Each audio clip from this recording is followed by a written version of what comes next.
செங்கல்பட்டு நகர பகுதிகளில் இளைஞர்கள் மற்றும் கல்லூரி மாணவர்களை குறிவைத்து போதை மாத்திரைகள் விற்பனை செய்யப்பட்டு வருவதாக செங்கல்பட்டு மாவட்ட கண்காணிப்பாளர் அலுவலகத்திற்கு தொடர்ந்து புகார்கள் வந்தன. அதன் அடிப்படையில் மாவட்டத்தின் பல்வேறு பகுதிகளில் போலீசார் தீவிர வாகன சோதனையில் ஈடுபட்டு வந்தனர். இந்நிலையில் செங்கல்பட்டு பழைய பேருந்து நிலையத்தில் போலீசார் வாகன தணிக்கையின் போது தடை செய்யப்பட்ட வலி நிவாரணி மாத்திரைகளுடன் பிடிப்பட்ட நபர் ஒருவரை பிடித்து போலீசார் தீவிர விசாரணை மேற்கொண்டனர். சென்னை பெரம்பூர் பகுதியில் இருந்து போதை மாத்திரைகளை கொண்டு வந்து விற்பனை செய்து வருவது விசாரணையில் கண்டறியப்பட்டது. விசாரணையின் அடிப்படையில் பெரம்பூர் பகுதியில் போலீசார் சோதனை மேற்கொண்டு அங்கு விற்பனைக்காக வைக்கப்பட்டிருந்த 7600 டெபென்டோடால் டைட்டோல் மாத்திரைகள், 14700 டெபென்டோடால் EDA டால் மாத்திரைகள் மற்றும் 4700 நிட்ரோசேஃபோசிம் மாத்திரைகள் என பல லட்சம் ரூபாய் மதிப்பிலான மொத்தம் 27,000 தடை செய்யப்பட்ட மாத்திரைகளை அதிரடியாக பறிமுதல் செய்தனர். இந்த சம்பவத்தில் மகாராஷ்டிர மாநில மும்பையை சேர்ந்த பாயிஸ் முகமது யூசுப், கத்ரியோகி தாவிதா புல்ஜோ கானி மற்றும் சென்னை செங்குன்றத்தை சேர்ந்த வைஷ்ணவி உள்ளிட்ட 3 பேரையும் செங்கல்பட்டில் ரகசிய இடத்தில் வைத்து தீவிர விசாரணை மேற்கொண்டனர். மேலும் கடத்தலுக்கு பயன்படுத்தப்பட்ட டெம்போ டிராவலர் வாகனத்தையும் போலீசார் பறிமுதல் செய்தனர்.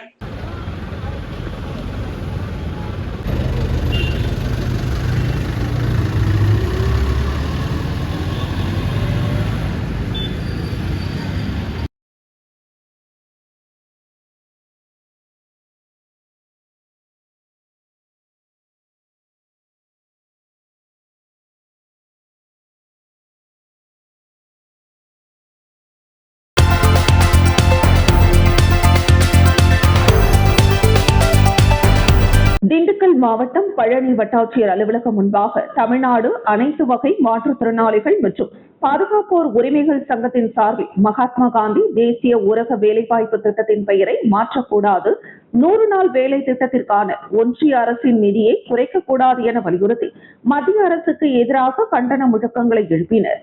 மாவட்ட செயலாளர் பகத்சிங் தலைமையில் நடைபெற்ற இந்த போராட்டத்தில் கருவிழி மற்றும் கைரேகை பதிவு என்கிற பெயரில் மாற்றுத்திறனாளிகளின் வேலை வாய்ப்பை பறிக்கக்கூடாது என்றும் அடையாள அட்டை வைத்துள்ள அனைவருக்கும் எவ்வித பாகுபாடும் இன்றி 100 நாள் வேலை வழங்க வேண்டும் என்றும் வலியுறுத்தப்பட்டது.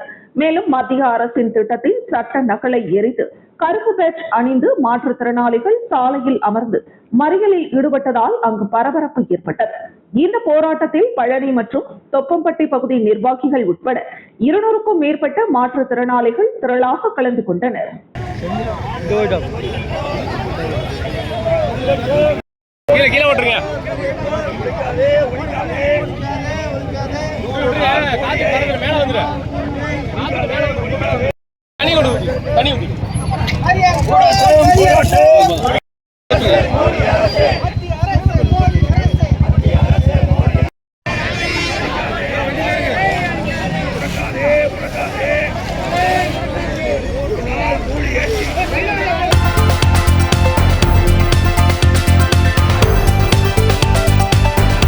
ஜூலை 1 கருப்பு தினத்தை முன்னிட்டு தமிழ்நாடு அனைத்து வகை மாற்றுத்திறனாளிகள் நாடு முழுவதும் பிபி கிராம்ஜி சட்ட நகலை எரித்து கருப்பு கொடியுடன் மாற்றுத்திறனாளிகள் மறியல் போராட்டத்தில் ஈடுபட்டனர். அதன் ஒரு பகுதியாக செங்கல்பட்டு பழைய பேருந்து நிலையத்தில் நடைபெற்ற மறியல் போராட்டத்தில் மாவட்டத்தின் பல்வேறு பகுதிகளில் இருந்து வந்து போராட்டத்தில் கலந்து கொண்டு ஒன்றிய அரசுக்கு எதிராக கோஷங்களை எழுப்பினர்.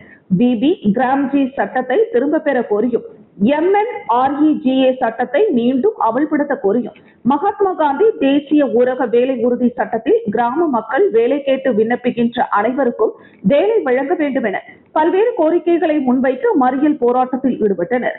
மறியலில் ஈடுபட்ட மாற்றுத்திறனாளிகளை கைது செய்து திருமண மண்டபத்தில் தங்க வைத்தனர். செங்கல்பட்டில் மாற்றுத்திறனாளிகள் மறியல் காரணமாக ஏராளமான காவல்துறையினர் பாதுகாப்பு பணியில் ஈடுபட்டனர்.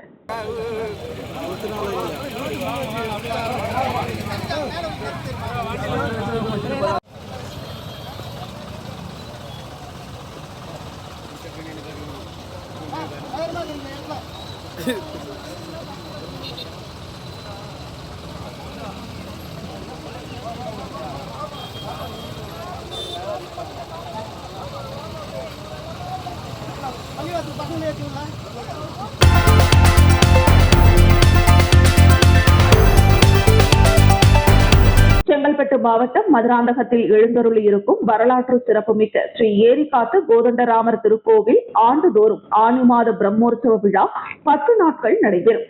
இந்த 10 நாட்களும் சுவாமி வீதி உலா நடைபெறும். 7ஆம் நாள் விழாவில் வெள்ளி தேர் விழாவும் 8ஆம் நாள் விழாவன்று பெரிய தேர் திருவிழாவும் நடைபெற்றது. 52 அடி உயரம் கொண்ட பெரிய தேரில் ஸ்ரீ கருணாகர பெருமாள், ஸ்ரீதேவி பூதேவி ஆகியோர் வலம் வந்தனர். இவ்விழாவில் பொதுமக்கள் பல்லாயிரக்கணக்கானோர் கலந்து கொண்டு சுவாமி தரிசனம் செய்தனர். தேரை படம் பிடித்து இழுத்தனர். கோவில் பராமரிப்பு, கும்பாபிஷேக விழா, தேர் பராமரிப்பு என நடைபெற்று வந்த நிலையில் 3 ஆண்டுகளுக்கு பிறகு இன்று தேரோட்டம் நடைபெற்றது.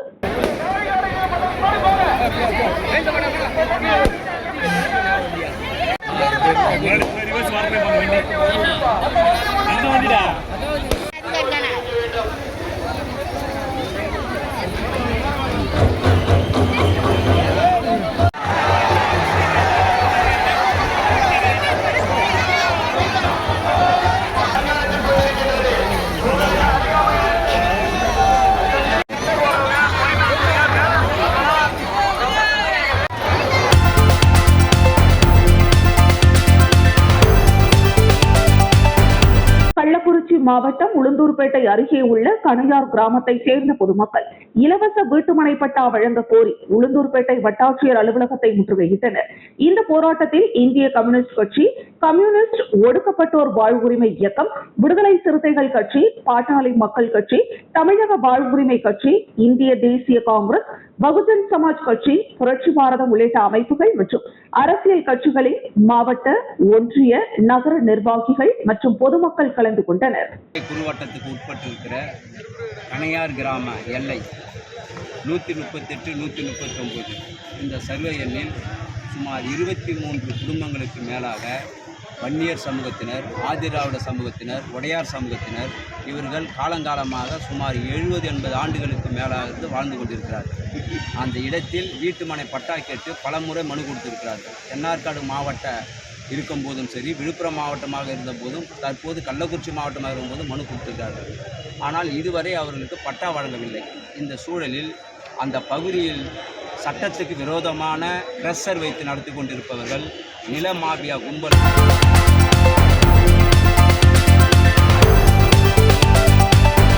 கள்ளக்குறிச்சி அரசு கலை மற்றும் அறிவியல் கல்லூரியில் 1ஆம் ஆண்டு மாணவர்களுக்கு 1 வார கால அறிமுக பயிற்சி திட்ட கருத்தரங்கம் நடைபெற்றது. இந்த நிகழ்ச்சிக்கு கல்லூரி முதல்வர் தர்மராஜா தலைமை தாங்கினார். கணினி அறிவியல் துறை தலைவர் கிருஷ்ணகுமார் வரவேற்புரை நிகழ்த்தினார். முதன்மை கல்வி அலுவலர் கார்த்திகா சிறப்பு அழைப்பாளராக கலந்து கொண்டு பேசினார். அப்போது மறைந்த முன்னாள் ஜனாதிபதி அப்துல் கலாம் கூறியது போன்று ஒவ்வொரு மாணவரும் கனவு காண வேண்டும், அந்த கனவு நனவாகும் வரை தூங்கக்கூடாது என்று கூறியதை நினைவுபடுத்தி பேசினார். தோல்வி கண்டு அஞ்சக்கூடாது, தோல்விக்கான காரணத்தை தேட வேண்டும், தோல்விக்கான காரணத்தை தேடினால் வெற்றி நிச்சயம், அதனால் தோல்வியை கண்டு துவளக்கூடாது என்று பேசினார். அவரை தொடர்ந்து வணிகவியல் துறை தலைவர் வீரலட்சுமி, இயற்பியல் துறை தலைவர் சித்ரா, தமிழ் துறை தலைவர் மோட்ச ஆனந்தன், ஆங்கிலத்துறை தலைவர் முருகானந்தன், நாட்டு நலப்பணி திட்ட ஒருங்கிணைப்பாளர் சங்கீதா, உடற்கல்வி இயக்குனர் சரவணன், நூலகர் அசோக்குமார் உள்ளிட்டோர் மாணவர்களுக்கு வாழ்த்துரை வழங்கினர். முடிவில் கணித துறை தலைவர் உமா நன்றி கூறினார்.